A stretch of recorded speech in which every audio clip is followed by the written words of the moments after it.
அவர்களை பார்த்து, நான் இதை செய்ய முடியும் என நம்புகிறீர்களா என்று கேட்டார்.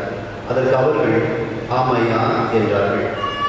பின்பு அவர் அவர்களின் கண்களை தொட்டு, நீங்கள் நம்பியபடியே உங்களுக்கு நிகழட்டும் என்றார். உடனே அவர்களின் கண்கள் திறந்தன. இயேசு அவர்களை நோக்கி, யாரும் இதை அறியாதபடி பார்த்துக் கொள்ளுங்கள் என்று மிக கண்டிப்பாக கூறினார். ஆனால் அவர்கள் வெளியே போய் நாடெங்கும் அவரை பற்றி செய்தியை பரப்பினார்கள். இது கிறிஸ்து வழங்கும் நற்செய்தி.